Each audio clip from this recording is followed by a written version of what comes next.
Hello everyone, I'm Chester44 and welcome to this Let's Play of Tyranny. Last episode was a fairly simple one as we took a look at the various spire things that we could do and took a look at a bunch of things and made our way over to Tunon's court. Now we're here, we spoke to a noble about Tunon a bit and learned a little bit about how Tunon works, and now the time has come to actually speak with him. So let's do so.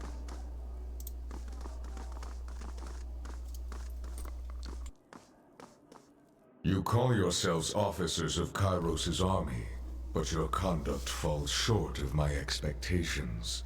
The court finds your accounts of Vendrian's well lacking, rife with misdirection and fallacy, fouled with baseless accusation. The shadows beneath Tunon's cloak darken and flare around him. Murmurs of unease erupt in the court. Listen. Your Honor, I have relayed the events as I experienced them. You can well imagine why my version conflicts with his. He makes a dismissive gesture to the Scarlet Chorus representative. On my honor, and on that of the great general, I would sooner snap my sword than perjure myself before you, Archon. Oh, you imply that falsehood comes easier to my lips than yours?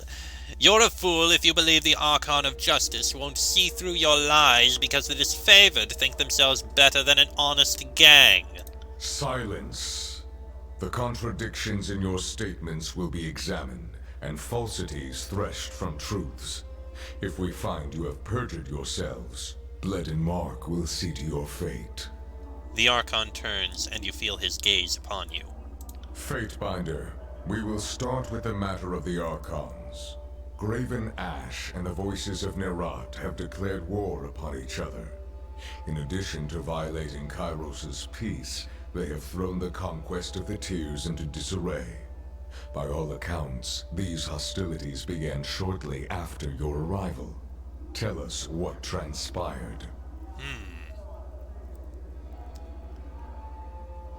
The Archons could not agree on who should lead the siege and descended into accusations of treachery. It seemed a mutual spat. The disfavored were more deserving of the honor. Our tactics and training outmatched the Vendrian Guard at every turn. But balderdash, the disfavored couldn't tip over a straw hut if they had a week to strategize. Our howling mob was better equipped to overwhelm the Vendrian Guard. Our recruits were ready to throw themselves at the enemy, if only Ash and his legion would agree to a plan. The Fatebinder presents testimony. I warn you both against speaking out of turn. Something more than a mere disagreement unraveled this campaign. But I will return to that in time. Let us speak of Ascension Hall. The disfavored sing your praises across the realm, though the Scarlet Chorus appealed for charges of treason. Perhaps you can offer a more enlightened account. I claimed the Citadel with a small unit of disfavored. An efficient solution, the type I would expect from a capable agent. Tell me though, with the edict looming overhead and death the price of failure, why not employ the numerical advantage of the Scarlet Chorus? Oh, I tried, but they would not agree to it. But why did I choose him over the Scarlet Chorus? The siege called for tactics and planning, not raw numbers. For a long while, the adjudicator hovers in silence, shadows trailing from below his robes. I will consider this testimony at length. The court thanks you for it. Is there anything you wish to add at this time? I have told you all that I know. Your testimony is accepted by the court. The statements of our guests raise questions in my mind. There is much about this campaign that has caused me to wonder. A shipment of iron weapons was short on arrival.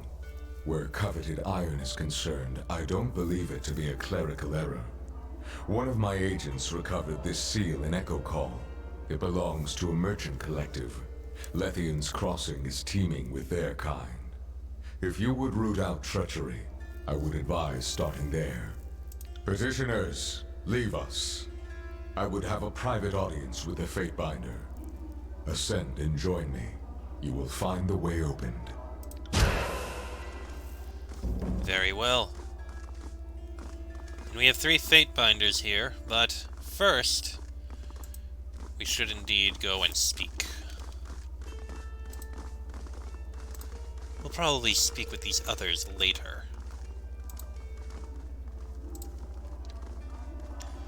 First, we must speak with Tunon.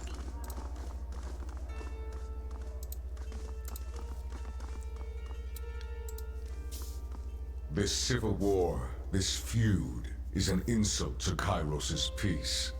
It should not have taken the better part of a year to silence the last vestiges of the Oathbreakers. Tunon regards you in thoughtful silence. I agree, Your Honor. Our allies squabble while our enemies regroup. It falls upon the court to measure the extent of the damage, and to execute the agents of disorder. I suspect that treachery, negligence, disunity, and greed have infected one or both of our esteemed allies. Until you are instructed otherwise, this matter is the court's primary focus. Graven Ash and the voices of Nerat must be examined in close detail. You are charged with observing the Archons and presenting your case that one of them has wrought chaos and disorder upon the Tiers. Could they both be guilty? It's possible, but the momentum of the conquest up to this point suggests otherwise. The failure at Vendrian's Well implies a coordinated will behind the chaos. As always, you will be held accountable for what you do in the court's name. But you are free to conduct your investigation in the manner of your choosing. You must expect lies, misdirection, and manipulation. Suffer not such obstructions of justice. The disfavored seem the logical first step in your inquiry. The Legion holds you in some esteem, and Graven Ash has shown deference to the court in times past. No doubt the disfavored will be rife with accusations and evidence against the voices of Nerat. Graven Ash is a noble man, but never underestimate his capacity for deception. A wise general succeeds by knowing when to be unreadable to the enemy. You should, of course, speak with the Scarlet Chorus and gather their testimony, but it stands to reason that most in the chorus would sooner brag about a pauldron fashioned from your skull than entertain your questions. Do not regret killing the rabble that impede your investigation. They will be easily replaced. I'll speak with the Archon of War. Your fellow Fatebinders have been busy acting as my eyes and ears. I have a few leads for you to follow. You should, of course, speak with your brothers and sisters of the court if you need further counsel. Though the disfavored were triumphant in the Blade Grave, I understand that their troubles within the region are unfinished. Talk to the disfavored commanders serving in the Blade Grave. Perhaps they can shine some light on the origins of this feud.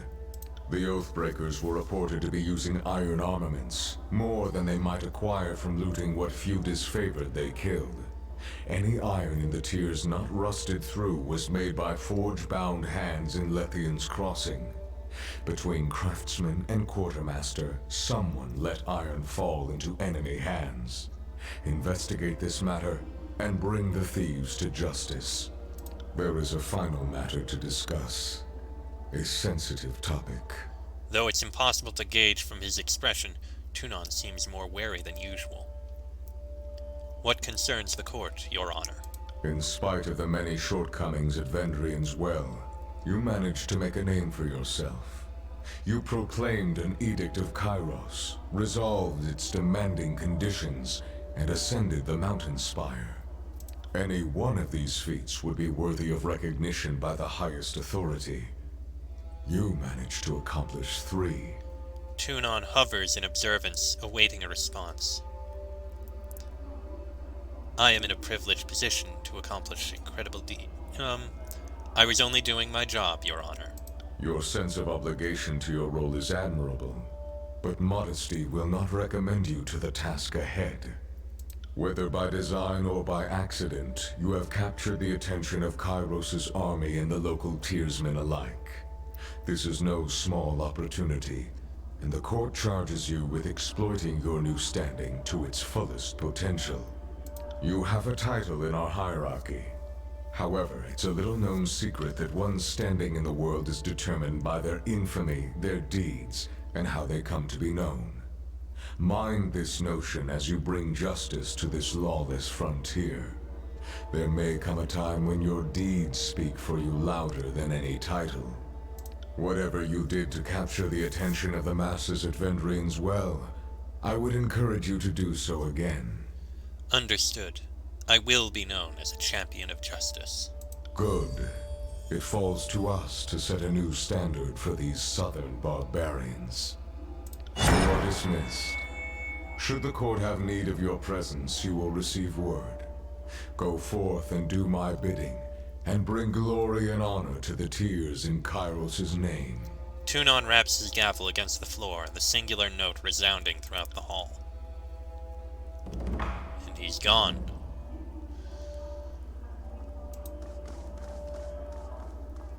Meet Graven Ash in the north. Evidence against Graven Ash, evidence against the voices of Narat. We have a few quests now, it seems. Well, we completed the Voice of Kairos quest.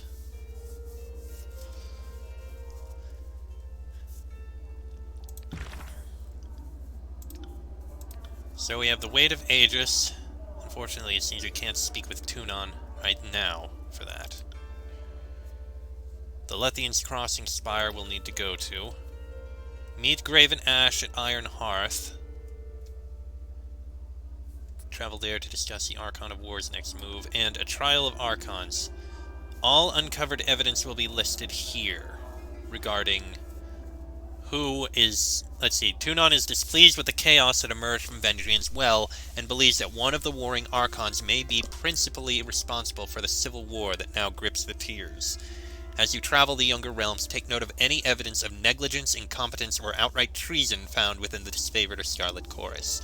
For Graven Ash, the disfavored attempted to bribe you to get iron weapons during the conquest, and for the Voices of Narat, during the conquest, the Scarlet Chorus raided disfavored provisions. So that all happened during the whole conquest thing. We can still speak with Tunon. You return. It is gratifying to see that the war has not caused you to forget your roots. What is it you wish to know? Tell me about Kairos. Kairos is our overlord. She ushers us from the brink of chaos with a stern hand and gestures to the way of peace. We are only too eager to follow in her perfect example. Wait a second, Kairos is a woman? Huh. The name Kairos sounded like a male name. I guess I was wrong.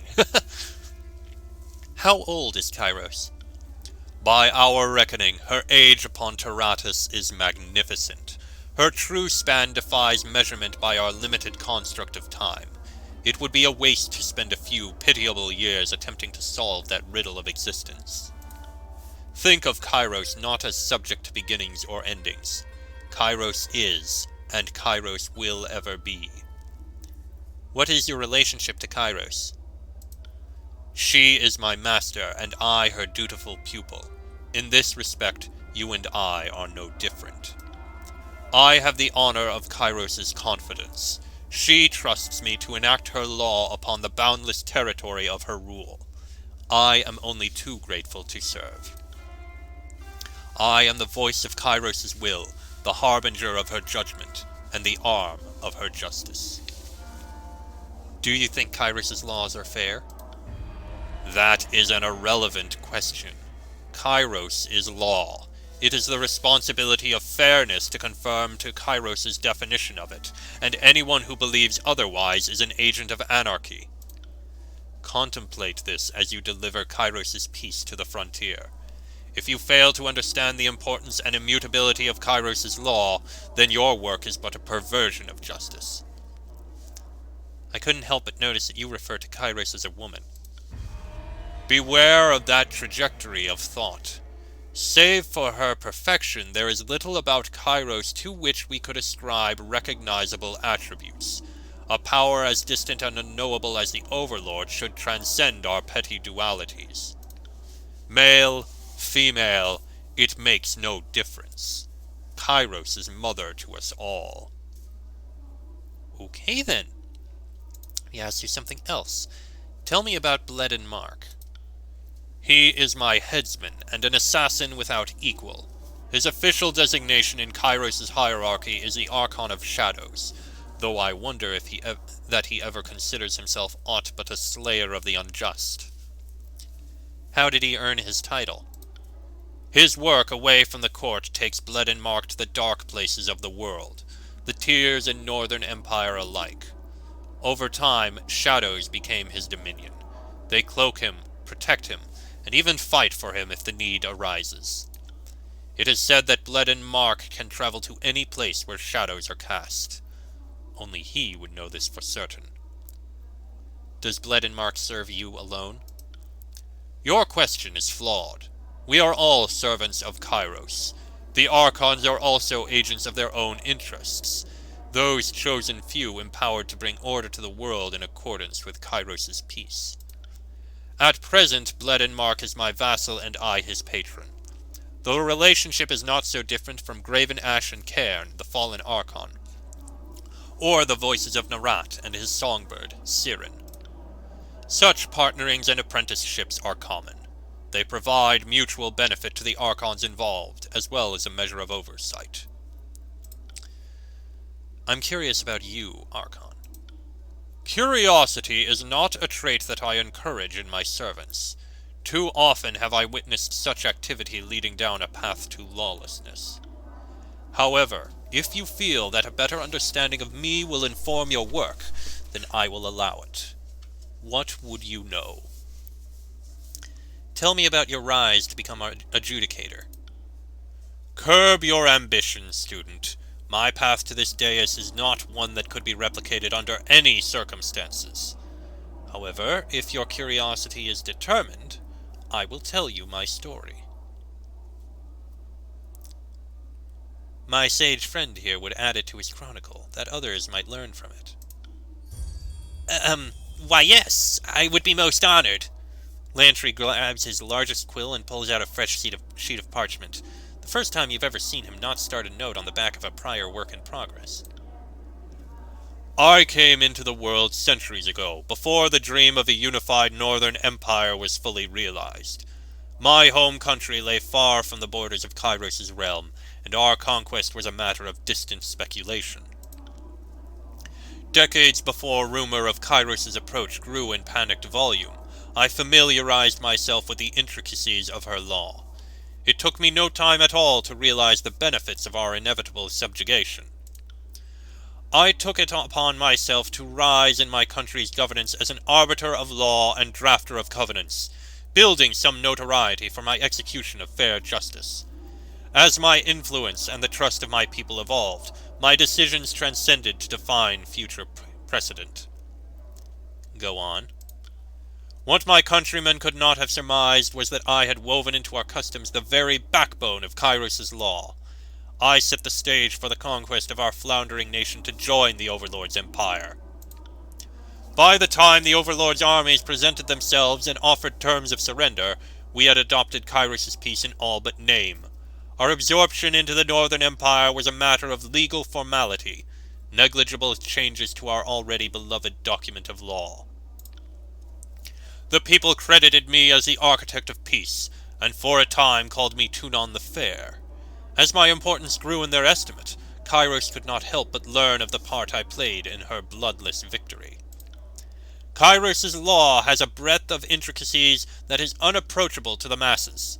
I was chosen to interpret and represent the Overlord's will across the Northern Empire and beyond, this time as adjudicator. It is my pride, my duty, my life. What does it mean to be an Archon? I am a figure of power and significance, and under Kairos' mandate I am able to exercise my authority for the benefit of all. Had I not earned the Overlord's approval, I would not stand tall before you. Could anyone become an Archon? Absolutely not. Only a precious few grow into this authority. Were it otherwise, Taratus would descend into pandemonium.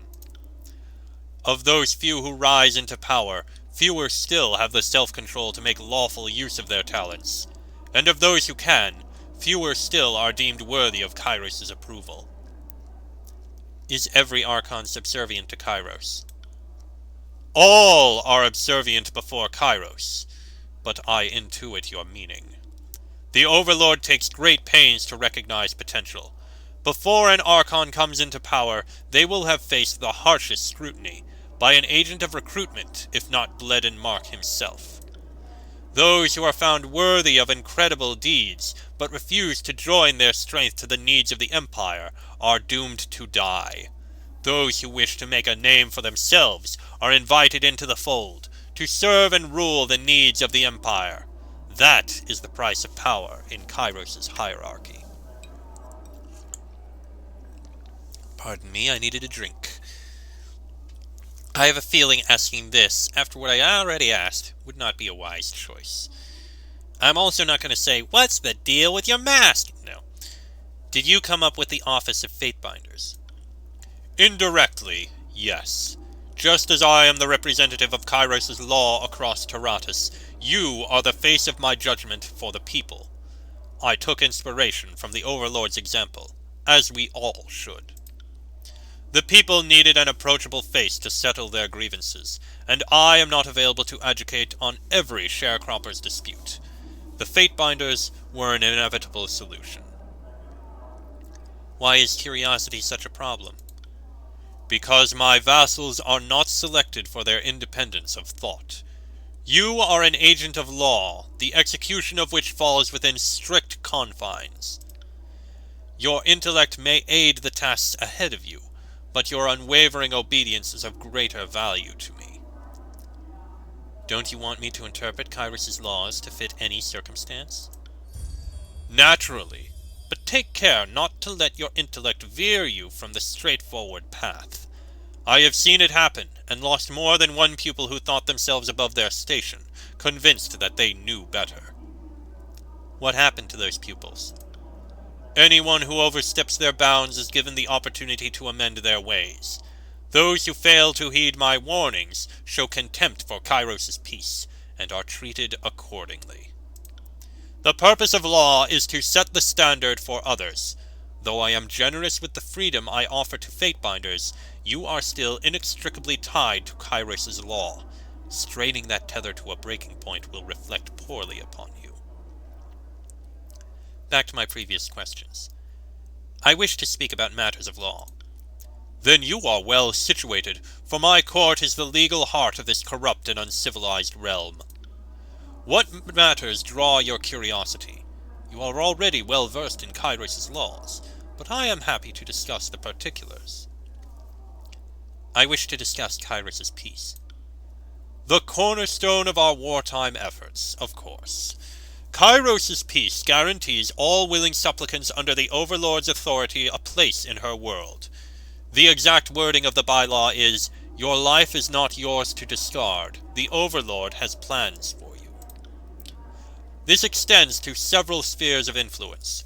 Among others, it grants protection to enemies who surrender in a time of war, and it forbids suicide. To dispense with the Overlord's vassal and property is prohibited. Remind me how the Overlord's name may be used. It is not forbidden to cross one's tongue with Kairos' name, but it behooves one to use caution and respect. The Overlord's name is not yours to give, whether to progeny, product, location, or abstraction. Slander of the Overlord is punishable by death. There is only one Kairos, and her name is safeguarded. No one may say Kairos and have it obfuscated by a second meaning. Neither will her name be associated to trivialities.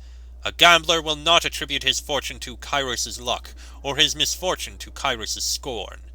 Such an association lowers the Overlord in the public estimate, and is rightly considered slander most foul. One must not take the Lord's name in vain. Let us discuss the Old Walls.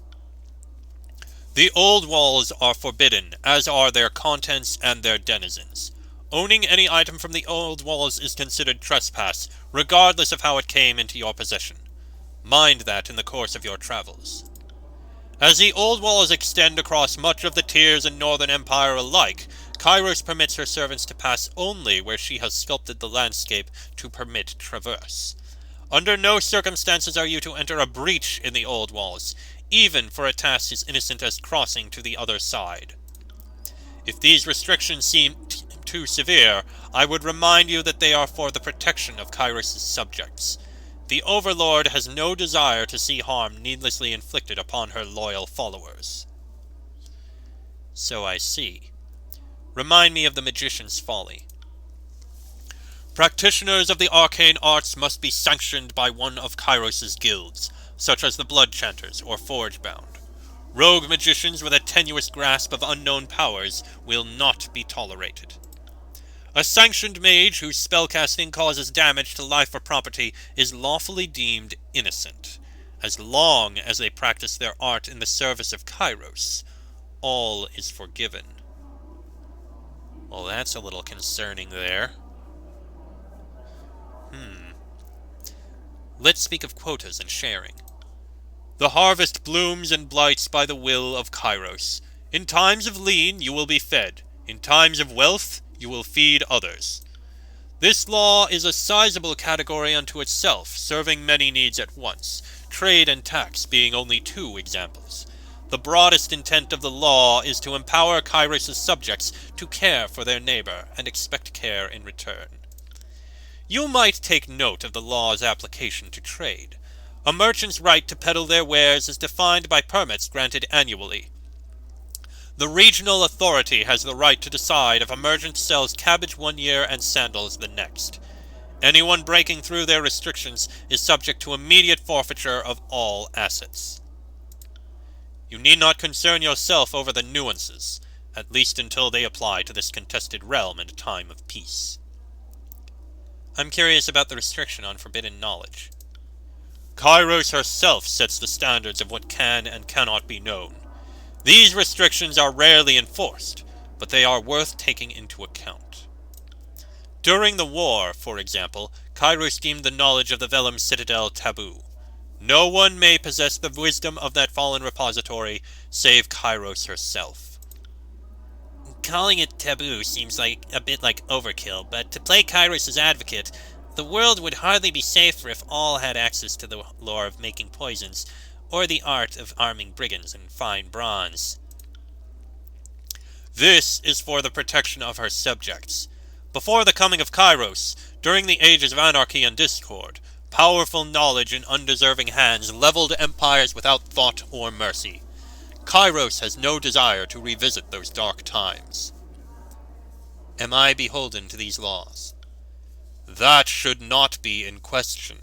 We are all subjects of Kairos. Her laws define and regulate our very way of life. With that said, as an agent of law, you are granted more leeway than a soldier or citizen.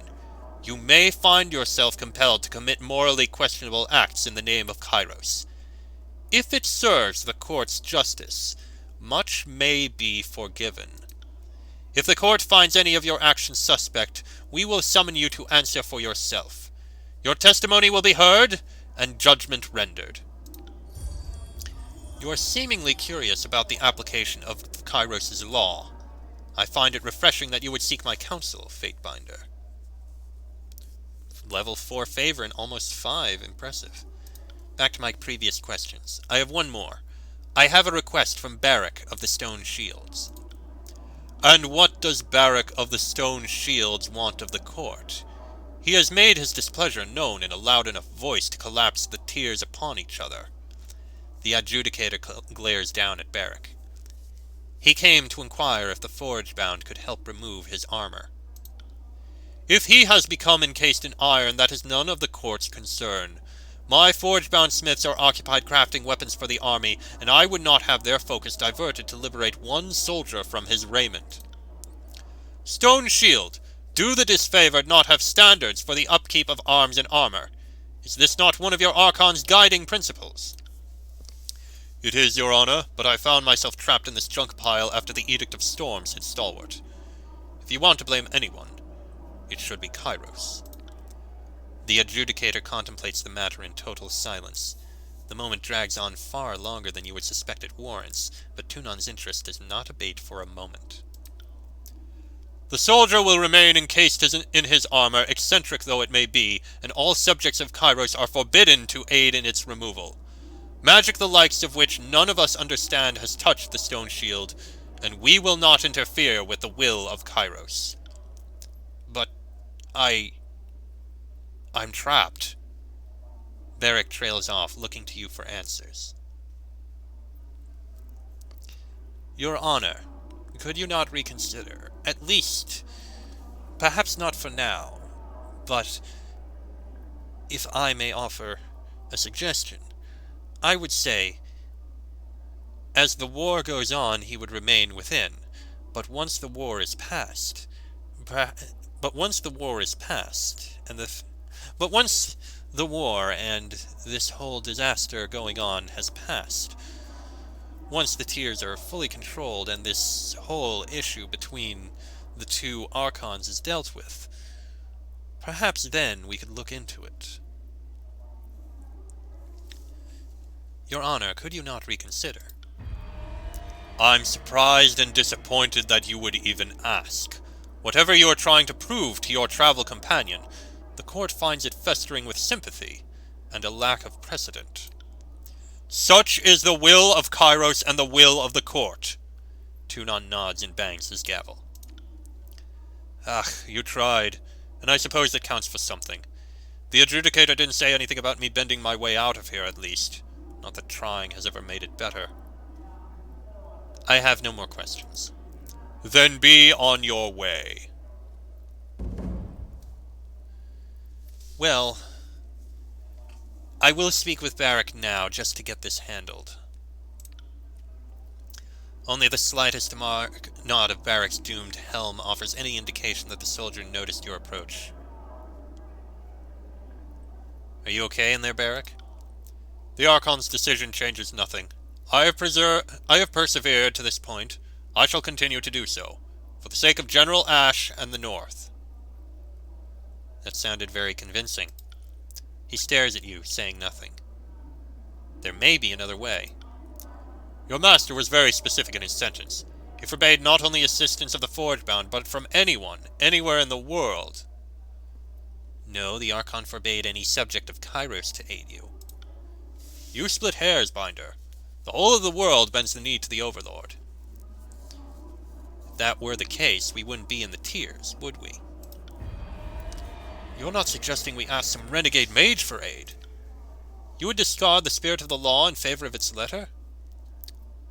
Perhaps some other way to free you will present itself. Your optimism does you credit, Fatebinder, though I fear it misapplied.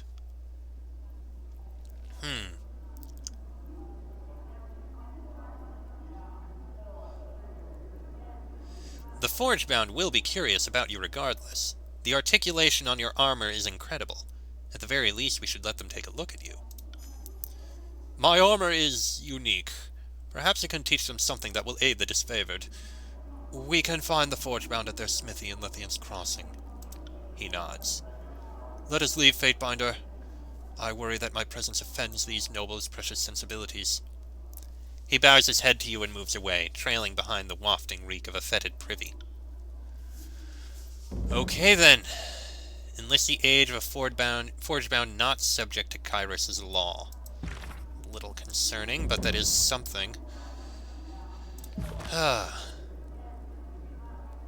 Really, you don't have the rest bonus. Interesting. Anyway, with that, geez, we're almost maxed with a disfavored favor. Scarlet Chorus, we have Wrath. Vendrian Guard, we've already almost gotten 5, but since they're gone, I don't know if we'll ever be able to get that. Lithian's Crossing is what it is. Lantry is nearly maxed, surprisingly. Barracks that versus that, which we have both. How did we get... Huh. And Ebb is slowly moving towards someone. Tunon, we've almost got maxed to 5. Very major... reputation change of very major strength. Pleased by your extensive interest in Kairos' law. Oh yes, I approve of that. And the rest of these are things. Ooh, Voices of Narad has a ton of wrath. Oh, yeah, because we chose to fight alongside the disfavored. Yeah, that would explain it. Ugh. Voices of a rat, not pleased with us. Anyway, I am going to end this episode here because it's gone on long enough. Next episode, I believe we'll need to speak with the various people in Tunon's court. The disfavored, the Scarlet Chorus, and also our fellow Fatebinders. But that'll be in the next episode. So until then, I am Chester44. That is Jason Pendragon, Barrack, Verse, and Lantry. This has been a Let's Play of Tyranny, and I shall see you all next time.